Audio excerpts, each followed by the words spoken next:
This video is going to be a tour of my home theater system. I've seen a lot of other videos where people just show movies or demos playing on their TV, but I just figured I would do a tour of my home theater and just talk about the different components and stuff. Interesting. So the first thing is the HDTV. It's a Panasonic 65-inch plasma.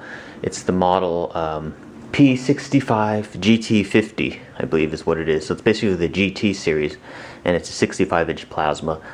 I watch a lot of movies, and plasma really still, as of this video, has the best quality for movies. Also for off-axis viewing and black level and all that. Just the picture quality is absolutely excellent. And it's sitting on a stand that I got at Best Buy by Init, or Init, which is I-N-I-T. It's made for TVs of up to 58 inches, but it fits the 65-inch perfectly fine. The stand was a little bit hard to find because I was looking for a stand that could accommodate a larger center channel speaker. This center channel speaker here is 8 inches high, and not all stands can fit a speaker of that size. So it was difficult to find one that could fit that, but this stand from Best Buy does, as you can see, fit the speaker. While I'm talking about the speaker system that I have is a B&W, and this is the 603 S3 series, I believe. And I'm not sure the model number exactly of the center channel, but as you can see, as I take the grill off there, that's what it looks like. I keep the grills on just because when I'm watching movies, especially in a dimly lit room or at night, I like to have it all black, and the speaker can be a little bit of a distraction, although it looks cool. That's that center channel speaker, and again, pretty much the only reason I got this stand is so that it can accommodate the large center channel speaker. And of course it accommodates the TV pretty well. Now the subwoofer I have is made by HSU. It's the HSU STF-2. I believe it's a 10-inch driver and either 200 or 250 watts. I'm pretty happy with it. It's a little bit big for my space, so I don't have it cranked all the way up or anything like that. But I have it tuned pretty well to my system. And it's sitting on an Auralex Subdude, which is sort of a foam platform for the subwoofer, which is supposed to isolate the subwoofer so that you're not getting a lot of vibration transmitted down to the floor. I don't want to really necessarily rock the neighbors out every time I play it, so that's what that helps for. It also is supposed to help clean up the bass and stuff a little bit too. Okay, and then walking to the left, you can see the other speaker there. That's the B&W 603 S3 series. Oh, actually, I'll show it to you with the grill off because I took the grill off on the right one. So there we go. 4 tower speakers, as you can see, and then I also have matching speakers in the back too for my surround sound speakers. I only have 2 surround sound speakers, but they're also the B&Ws on stands. B&W, I think their 603s also. Can't remember the exact model number, but they're not the tower ones. They're on stands. The smaller ones. So my main speakers are the tower ones, and my surround speakers are just smaller speakers on stands. But anyway, walking over here to the component rack. As you can see kind of a lot of wires back there and stuff. If anyone has any suggestions on how I might deal with that, see that mess of wires back there? Looks a little bit messy. I actually don't mind it, but it would be nice to have it a little bit neater. If anyone has any suggestions on how I might deal with that, let me know. I guess I could just wrap them up or something and make them look a little bit neater. But anyway, starting up at the top here, this is the Logitech Harmony One remote, and it's just charging right now. This is a nice remote. I highly recommend it. You can actually set it to have different activities so that when you press one button, like watch a DVD or watch TV, it'll automatically turn on the necessary components all for you just with one button. So you don't have to fool with a whole bunch of different remotes and stuff like that. Highly recommend it. My AV receiver is an older model. It's an Outlaw audio model 1050. It's just a 5.1 receiver, and it has suited me really well over the years, and I haven't really bothered to change it because it has the analog inputs, and so I can still get the latest DTS MA, which is DTS Master Audio, or Dolby True HD audio just by using the analog inputs into this receiver from my DVD player. So I haven't had much incentive to upgrade to an HDMI unit or anything like that. This AV receiver also takes in optical digital audio as well as coaxial digital audio as well. So anyway, it's a good one. It has good you know, digital to analog converters in it, and I've just been happy with the sound and stuff of it. So I haven't bothered to replace it, although it's probably getting on 10 years old now. But it suits me well, and it still works and sounds good and all that kind of stuff. So, you know, I'm not going to replace it until it breaks. Moving down the rack, this is my Blu-ray player. I know you're getting a little bit of glare here, but it's a Panasonic, let me see what model number this is, DMP-BD500. And this is a good Blu-ray player. It has built-in Wi-Fi in the unit, so you don't need an external dongle for the Wi-Fi. It streams Netflix, Amazon videos, Hulu Plus, a whole bunch of stuff, you know, Vudu, you know, all via the internet. And it's a really good Blu-ray player. It's good quality, and it has the 7.1 analog outs in the back. So like I said, I can, even though I have an older AV receiver, I can still take advantage of the latest, you know, in audio sound. So that's good. Before this, I had an Oppo. I think it's the 83 model of Blu-ray player, and I was not happy with that one at all.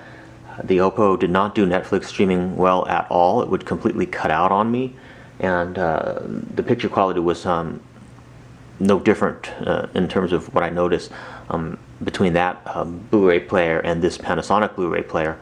And furthermore, this Panasonic Blu-ray player was about half as much money, so I sort of recommend this Panasonic.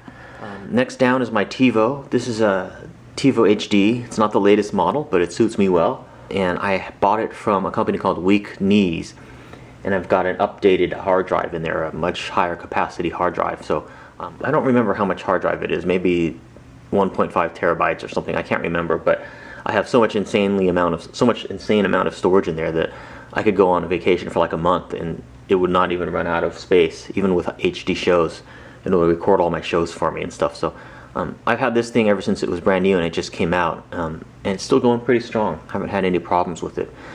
I do periodically, like once a year, take it out, open it up and blow it out, because it can tend to get a little bit dusty since it's always on and there's always a fan running and stuff like that. But you know, it's pretty quiet. I hear a little bit of a buzz right now with it, but because it's always on, you know, but it's generally pretty quiet. And you know, it served me well and has the 1080i you know, HDMI out, so that's going HDMI out right to my TV, as is the DVD player as well. This component on the bottom is sort of interesting. It's an APC power conditioner with a battery backup, and this is the model J25. This is cool because it provides clean power to my system, and you know, has noise isolating in it as well. So apparently it's supposed to give you better quality audio, and also maybe a better quality signal for your antenna as well on your TV. But mainly the reason why I got it is because the power here can be a little bit iffy at times, and I didn't want the power to just cut out to my system, especially the plasma TV. I wanted to have a battery backup so that if I'm watching TV when the power goes out, that'll give me some time to just shut everything off gracefully. And this thing gives me up to about, I think, I don't know, 20 minutes or something like that to shut my system down when the power goes out.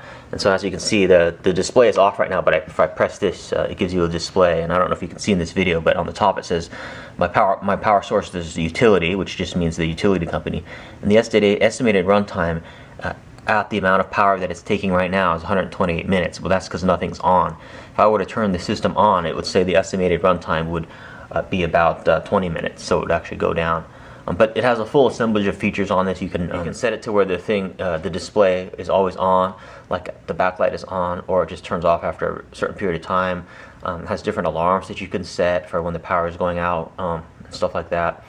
And it works really well, so I kind of recommend it. And again, it does provide cleaner power for your components and stuff, which gives you a nice crisper audio. I actually did notice it, especially when using headphones. Before I had this, when I would use headphones, I would notice a slight buzz in the left channel, in the left ear, just a slight one. After I installed this and powered my stuff through it, the buzz pretty much went away. So that you know, does make a difference.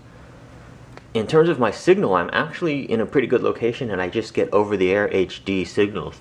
So I don't know if you can see it, but back here, let me stand up and show you. Back here is the HDTV antenna. I just have it hidden behind the speaker right there. So, you know, if you have an attic or something, that can go in your attic, but I just have that right there, and it's kind of hidden, and it works really well. I'm pretty lucky in this location, being right by the water and on the bay. I get really good signals. So I just use that and get signal over the air like that. I don't have cable or satellite or anything like that. I don't subscribe to those, and I haven't for years. I do use services like Netflix and Hulu and stuff to get TV shows sometimes.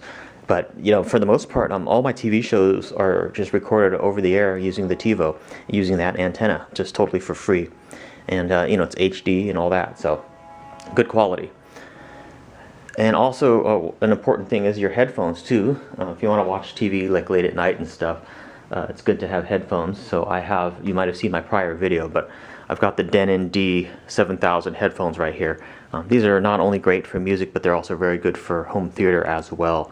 They have really good bass and good isolation and all that. So, you know, sometimes if I am in the mood and I want to watch a movie real late at night and I don't want to bother the neighbors, you know, by blasting them, I can use the headphones and I still enjoy the movie quite a bit because I can still play it at a good level, but no one else can hear it, you know. So that's sort of a concern sometimes, especially living in a condo.